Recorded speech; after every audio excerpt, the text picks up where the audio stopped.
নিকুঞ্জ education চেনেলটোলৈ আপোনালোক সকলোলৈ স্বাগতম জনাইছোঁ। ইণ্ডিয়া পোষ্ট ৰিক্ৰুইটমেণ্ট 2026 28,000 প্লাছ গ্ৰামীণ ডাক সেৱক ভেকেঞ্চি আহিছে। আপোনালোকে যে ইচ্ছুক প্ৰাৰ্থী হয় তেন্তে আবেদন কৰিব পাৰিব। এই ভিডিঅ'টোত মই আপোনালোকক এজ লিমিট, এডুকেশ্যন কোৱালিফিকেশ্যন আৰু কোনসকলে ইয়াত আবেদন কৰিব পাৰিব আৰু কেতিয়াৰ পৰা ইয়াত আবেদন হৈছে আৰু কেতিয়ালৈ আপোনালোকে আবেদন কৰিব পাৰিব, সম্পূৰ্ণ তথ্য এই ভিডিঅ'টোত পাব। আপোনালোকে সম্পূৰ্ণকৈ চাওক। পোনপ্ৰথমতে মই আপোনালোক জনাইছোঁ যে গ্ৰামীণ ডাক সেৱকৰ কাৰণে আহিছে আৰু আপোনালোকৰ লাষ্ট ডেট হৈছে 16/2/2026। আপোনালোকৰ লাষ্ট ডেট হৈছে 16 ফেব্ৰুৱাৰী। 16 ফেব্ৰুৱাৰী আগতে আপোনালোকে এই পোষ্টত আবেদন কৰিব পাৰিব। আৰু আপোনালোকৰ ইয়াত এডুকেশ্যন কোৱালিফিকেশ্যনটো মই পোনপ্ৰথমতে জনোৱাৰ আগতে আপোনালোকক জনাইছোঁ টোটেল ভেকেঞ্চি আহিছে 28,000 প্লাছ। ঠিক আছে, গ্ৰামীণ ডাক সেৱক। আৰু ইয়াত ব্ৰাঞ্চ পোষ্ট মাষ্টাৰ আছে আৰু এছিষ্টেণ্ট ব্ৰাঞ্চ পোষ্ট মাষ্টাৰ আছে আৰু ডাক সেৱক আছে। ঠিক আছে, এই তিনিটা কেটেগৰীৰ আহিছে। আপোনালোকে এইকেইটা পোষ্টত আপোনালোকে যদি এপ্লাই কৰে তেন্তে আপোনালোকে কোনো ধৰণৰ এক্সাম নিদিয়াকৈ ইয়াত চাকৰি পাবলৈ সক্ষম হ'ব। ঠিক আছে, আৰু আপোনালোকৰ অসমৰ বাবে 639টা পোষ্ট আহিছে। ঠিক আছে, আপোনালোকে এই 639টা পোষ্ট নিজৰ গাঁৱৰ নিজৰ পোষ্ট অফিচত আপোনালোকে চাকৰি পাবলৈ সক্ষম হ'ব। ঠিক আছে, আৰু ইয়াত আপোনালোকক মই জনাই দিছোঁ আপোনালোকৰ এডুকেশ্যন কোৱালিফিকেশ্যনটো কেনেকুৱা ধৰণৰ। আপোনালোকৰ এডুকেশ্যন কোৱালিফিকেশ্যনটো হৈছে চিম্পুল 10 পাছ। ঠিক আছে, যিসকলে চিম্পুল 10 পাছ কৰিছে তেওঁলোকে পাৰিব ইয়াত। ঠিক আছে, আৰু ইয়াত হাইষ্ট কোৱালিফিকেশ্যন বুলি ইয়াত কোনো ধৰণৰ লিমিট নাই। আপোনালোকে পোষ্ট গ্ৰেজুৱেট হ'লেও আপোনালোকে ইয়াত আবেদন কৰিব পাৰিব। ঠিক আছে, আপোনালোকক এজ লিমিটটো কৈ দিছোঁ মই।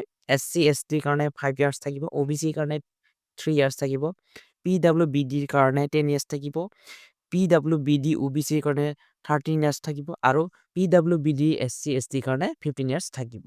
ঠিক আছে, আৰু আপোনালোকক মই এডুকেশ্যন কোৱালিফিকেশ্যনটো ক'লোৱে। আৰু আপোনালোকৰ ৰিজনেল লেংগুৱেজ বা লোকেল লেংগুৱেজ যিটো আপোনালোকৰ এছামিজ, বড়ো, নেপালী, আপোনালোকে এইকেইটা যদিও জানে তেন্তে আপোনালোকে হৈ যাব। ঠিক আছে, আৰু আপোনালোকে যদিহে মোবাইল এটা জানে বা মোবাইলটোৰ বিষয়ে আপোনালোকে ভালকৈ জানে বা মোবাইল কেনেকৈ ইউজ কৰে তেনেকৈ জানে তেতিয়া হ'লেও আপোনালোকে হৈ যাব। যদিহে আপোনালোকে তাৰ উপৰি কম্পিউটাৰ জানে তেন্তে আপোনালোকৰ বহুতো লাভদায়ক হ'ব। ঠিক আছে, কম্পিউটাৰ আপোনালোকে নেজানিলেও কিন্তু এই বস্তুত আবেদন কৰিব পাৰিব। ঠিক আছে, নলেজ অফ চাইক্লিং, আপোনালোকে চাইক্লিং কৰিব পাৰিব লাগিব বা চাইকেল চলাব পাৰা হ'ব লাগিব। ঠিক আছে, আপোনালোকে এইখিনি জানেই বাকীখিনি। ঠিক আছে, আৰু আপোনালোকক এইখিনিয়ে আছিল তথ্য। আৰু মই আপোনালোকক চেলেৰিটো জনাই দিছোঁ। ঠিক আছে, চেলেৰিটো আপোনালোকে BPMৰ কাৰণে আপোনালোকে 12,000ৰ পৰা 29,380 টকালৈকে পাব। ঠিক আছে, এইটো আপোনালোকৰ প্ৰথম ফাৰ্ষ্ট চেলেৰি যেতিয়াৰ পৰা আপোনালোকে জইন কৰে তেতিয়া এইটো চেলেৰি হ'ব। ঠিক আছে, আপোনালোকে যেতিয়া যিমান পুৰণি হৈ থাকে বা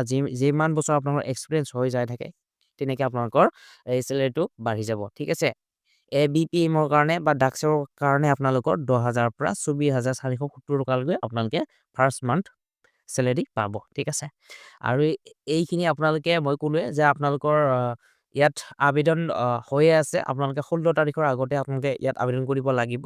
যদিহে আপোনালোকে আবেদন কেনেকৈ কৰে কি আপোনালোকে যদি একেবাৰে নাজানে তেন্তে যদি আপোনালোকে সম্পূৰ্ণকৈ চাওক তেতিয়া বুজি পাব। ঠিক আছে, পোনপ্ৰথমতে আপোনালোকে মই যিটো এই ভিডিঅ'ৰ তলতে লিংক দি দিছোঁ আপোনালোকে এই লিংকৰ পৰা এপ্লাই কৰিব পাৰিব। ঠিক আছে, তাৰ আগতে মই আপোনালোকক জনাই দিছোঁ আনৰিজাৰ্ভ OBCৰ কাৰণে ফৰ্ম ফিজ, এপ্লিকেশ্যন ফিজটো আপোনালোকে 100 টকা দিব লাগিব। SC ST বা ফিমেল PWD ট্ৰেন্স ওমেনৰ কাৰণে আপোনালোকে 1 টকাও দিব নালাগে। ঠিক আছে, পে'মেণ্ট মোড হ'ব আপোনালোকৰ UPI, net banking, credit, debit card. ঠিক আছে, আপোনালোকে এইকেইটা থ্ৰু দি আপোনালোকে পে'মেণ্ট কৰিব পাৰিব। ঠিক আছে, পোনপ্ৰথমতে মই আপোনালোক কেনেকৈ এপ্লাই কৰে সেইটো আপোনালোকক জনাই দিছোঁ। আপোনালোকে যিটো লিংক দিয়া আছে সেইটোত গৈ পেলাই আপোনালোকে পোনপ্ৰথমতে ৰেজিষ্ট্ৰেশ্যন কৰিব লাগিব। তাৰপিছত আপোনালোকৰ নিজৰ ৰেজিষ্ট্ৰেশ্যন কৰোঁতে আপোনালোকৰ নামসমূহ গোটেই এড্ৰেছটো দি দিব লাগিব। তাৰপিছত আপোনালোকে ফৰ্ম ফিল আপ কৰিলে আপোনালোকৰ কোনো ধৰণৰ আপোনালোকে কেৱল চাইন আৰু ফটোটোহে আপলোড দিব লাগিব। বাকীখিনি গোটেইখিনি আপোনালোকে টাইপিং কৰি দিলেই হ'ব। ঠিক আছে, নিজৰ মোবাইলতে আপোনালোকে কৰিব পাৰিব।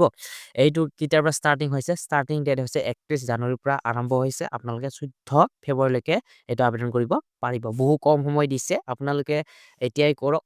আৰু লাষ্ট ডেট আপোনালোকৰ 14 তাৰিখ দিয়া হৈছে। 15-16 তাৰিখে আপোনালোকে কাৰেকশ্যনৰ আহি যাব। ঠিক আছে, আপোনালোকে যদি কিবা যদি ইনকুৱাৰী কৰিব বিচাৰে বা আপোনালোকৰ কিছুমান যে এপ্লিকেশ্যন বা পে'মেণ্ট কাটিছে কিন্তু আপোনালোকৰ ফালৰ পৰা পে'মেণ্ট কাটিছে কিন্তু ৰিচিপ্ট ডাউনলোড হোৱা নাই, তেনেকুৱা প্ৰব্লেমৰ কাৰণে আপোনালোকে হেল্প হেল্পলাইন নাম্বাৰ এটা দিয়া আছে সেই অফিচিয়েল ৱেবছাইটত আপোনালোকে গৈ সেই হেল্পলাইনটো থ্ৰুৱেদি আপোনালোকে কল কৰিব পাৰে বা ইমেইল পঠাব পাৰে ঠিক আছে আপোনালোকে আপোনালোকৰ ইমেইল পঠোৱাৰ আপোনালোকৰ যিটো টাইম শিডিউলটো হৈছে দিনৰ 10 বজাৰ পৰা সন্ধিয়া 5 বজালৈকে ঠিক আছে আৰু যদিহে ভিডিঅ'টো ভাল পাইছে তেনেহ'লে লাইক কমেণ্ট শ্বেয়াৰ কৰিবলৈ একেবাৰে নাপাহৰিব আৰু যদি মোৰ চেনেলটো আপোনালোকে প্ৰথমবাৰ আহিছে তেনেহ'লে ছাবস্ক্ৰাইব কৰিবলৈ একেবাৰে নাপাহৰিব এই ডিছক্ৰিপশ্যনত দিয়া আছে লিংকটো আপোনালোকে গৈ আবেদন কৰিব পাৰিব আপোনালোকক দেখুৱাই দিছোঁ যে এই ক্লিক হিয়াৰত আপোনালোকে ক্লিক কৰি আপোনালোকে নিজৰ ফৰ্মটো ফিল আপ কৰি ল'ব পাৰিব ঠিক আছে গোটেইখিনি ইয়াত দিয়া আছে আপোনালোকে ডিটেইলছ চাব পাৰিব ঠিক আছে